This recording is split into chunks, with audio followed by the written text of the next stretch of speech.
Jean, chapitre 4. Le Seigneur apprit que les pharisiens avaient entendu dire qu'il faisait et baptisait plus de disciples que Jean.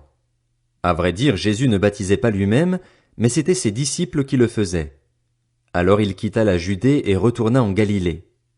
Comme il devait traverser la Samarie, il arriva dans une ville de Samarie appelée Sichar, près du champ que Jacob avait donné à son fils Joseph. Là se trouvait le puits de Jacob. Jésus, fatigué du voyage, était assis au bord du puits. C'était environ midi. Une femme de Samarie vint puiser de l'eau. Jésus lui dit, « Donne-moi à boire. » En effet, ses disciples étaient allés à la ville pour acheter de quoi manger. La femme samaritaine lui dit, « Comment? Toi qui es juif, tu me demandes à boire, à moi qui suis une femme samaritaine? » Les Juifs, en effet, n'ont pas de relation avec les Samaritains. Jésus lui répondit, « Si tu savais quel est le cadeau de Dieu et qui est celui qui te dit, « Donne-moi à boire », tu lui aurais toi-même demandé à boire et il t'aurait donné de l'eau vive. »« Seigneur, » lui dit la femme, « tu n'as rien pour puiser et le puits est profond. D'où aurais-tu donc cette eau vive? Es-tu, toi, plus grand que notre ancêtre Jacob qui nous a donné ce puits et qui a bu de son eau, lui-même, ses fils et ses troupeaux? » Jésus lui répondit, « Toute personne qui boit de cette eau-ci aura encore soif. En revanche, celui qui boira de l'eau que je lui donnerai n'aura plus jamais soif. Et l'eau que je lui donnerai deviendra en lui une source d'eau qui jaillira jusque dans la vie éternelle. » La femme lui dit, « Seigneur, donne-moi cette eau afin que je n'aie plus soif et que je n'aie plus à venir puiser ici. »« Va appeler ton mari, lui dit Jésus, et reviens ici. » La femme répondit, « Je n'ai pas de mari. » Jésus lui dit, « Tu as bien fait de dire, « Je n'ai pas de mari », car tu as eu 5 maris et l'homme que tu as maintenant n'est pas ton mari. En cela tu as dit la vérité. »« Seigneur, lui dit la femme, je vois que tu es un prophète.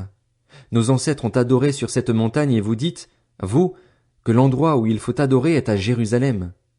Femme, lui dit Jésus, crois-moi, l'heure vient où ce ne sera ni sur cette montagne ni à Jérusalem que vous adorerez le Père. Vous adorez ce que vous ne connaissez pas. Nous adorons ce que nous connaissons, car le salut vient des Juifs. Mais l'heure vient, et elle est déjà là, où les vrais adorateurs adoreront le Père en esprit et en vérité.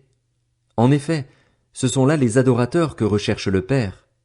Dieu est esprit, et il faut que ceux qui l'adorent en esprit et en vérité.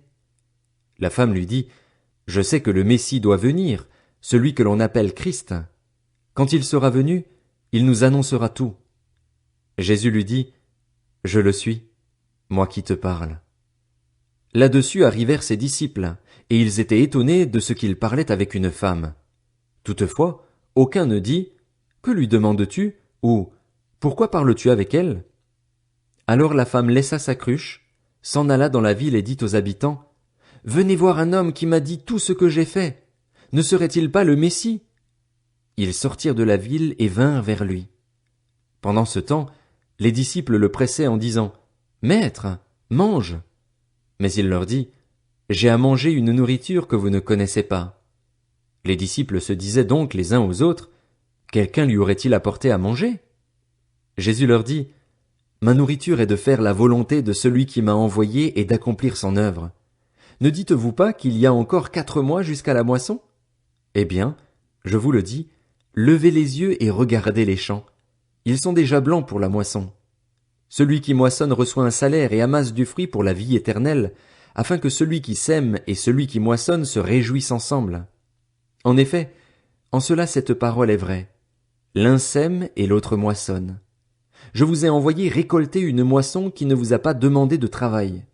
D'autres ont travaillé et vous êtes entrés dans leur travail. » Beaucoup de Samaritains de cette ville crurent en Jésus à cause des paroles de la femme qui rendait ce témoignage. « Il m'a dit tout ce que j'ai fait. » Ainsi donc, quand ils vinrent le trouver, les Samaritains le prièrent de rester avec eux. Il resta là 2 jours. Un bien plus grand nombre crurent à cause des paroles de Jésus, et ils disaient à la femme, « Ce n'est plus seulement à cause de ce que tu as dit que nous croyons, car nous l'avons entendu nous-mêmes et nous savons qu'il est vraiment le Messie, le Sauveur du monde. » Après ces 2 jours, Jésus partit de là pour se rendre en Galilée, car il avait déclaré lui-même qu'un prophète n'est pas honoré dans sa propre patrie. Lorsqu'il arriva en Galilée, il fut bien accueilli par les Galiléens qui avaient vu tout ce qu'il avait fait à Jérusalem pendant la fête. En effet, eux aussi étaient allés à la fête. Jésus retourna donc à Cana en Galilée, où il avait changé l'eau en vin. Il y avait à Capernaüm un officier du roi dont le fils était malade. Quand il apprit que Jésus était venu de Judée en Galilée, il alla le trouver et le pria de descendre guérir son fils, car il était sur le point de mourir. Jésus lui dit, « Si vous ne voyez pas des signes et des prodiges, vous ne croirez donc pas ?» L'officier du roi lui dit, « Seigneur, descends avant que mon enfant ne meure. » « Vas-y, lui dit Jésus, ton fils vit. » Cet homme crut à la parole que Jésus lui avait dite et s'en alla. Il était déjà en train de redescendre lorsque ses serviteurs vinrent à sa rencontre et lui dirent, « Ton enfant vit !»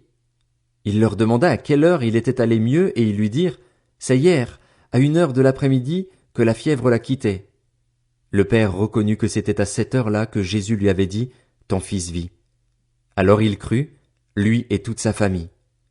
Jésus fit ce deuxième signe miraculeux après être revenu de Judée en Galilée.